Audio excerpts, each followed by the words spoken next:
Olwaleero Uganda yegasse ku nsi yonna okukuza olunaku lwa kondomu nga wano mu ggwanga lukuziddwa Lukaya mu disitulikiti y'e Kalungu.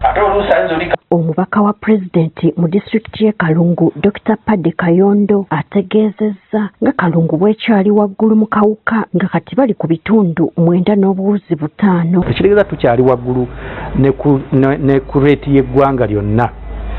So kyetaaga twongeremuko ku maanyi abavubuka baffe wamwe mukyalina kutwanya tubeegayiridde totambula nga tolina kapiira. Okusinziira ku kunoonyereza okukoleddwa abakyala ebitundu 36 ku 100 be bettanira okukozesa obupiira ate abasajja bali ebitundu 52 ku 100. Ekitongole ki Uganda Cares wekitegeerezza nga bwe waliwo okusoomoozebwa mu nkozesa y'obupiira.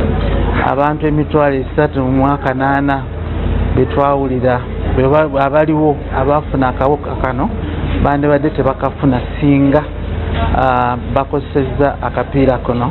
Kino nno kireeseewo omuwendo gw'abantu abakozesa obupiira okukendeera mu ggwanga. Olw'okwewala okufuna akawuka kano tuleme gamba nti tebatuwadde bwa bwereere naye tugeze okulaba nti naffe bubavunaanyizibwa bwaffe ng'omuntu okwegulira akapiira kano n'okakozesa. Abantu bano abamu tulina okuvaayo okubatangira ne tubagamba no where possible oba ogaanye okulokoka naye tolwala yemu ku nsonga etuleese wano obutalwala. Obuzibu abamu babutadde ku musolo oguteekebwa ku bupiira obuleetebwa mu ggwanga ekibalemesa okubusaasaanya mu bitundu by'eggwanga eby'enjawulo. Era waliwo ebitongole ebirala byali byagala okuleeta obupiira buno naye bamanya nti waliwo inspection fee ne bawanika emikono ne bataleeta obupiira buno. Aba minisitule y'ebyobulamu bagamba nti bakyali bamalirivu okusaasaanya obupiira mu buli kitundu kya ggwanga. So as a ministry we committed to continue procuring condoms. Annually we procure close to 200 million condoms and we distribute them using what we call the last mile approach.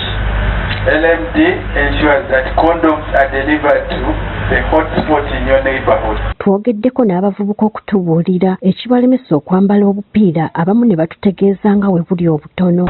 Waliwo kondomu ze bakola okugeza nga zino ezigabwa eza gavumenti ntini waliwo abasajja nga bayiga abanene mu sayizi nga tezibatuuka agenda okujambala nga kondomu temutuuka ate abalala abavubuka baagala nnyama ku nnyama. Yensonga lwaki abavubuka balinawo ekibuuzo ekigaa nti musuwa ku musuwa. Abamu bakitadde ku bavubuka okwagala ebyamangu ne beerabira obulamu bwabwe. Kisooka kya byonna twagala nnyo ebintu ebyamangu.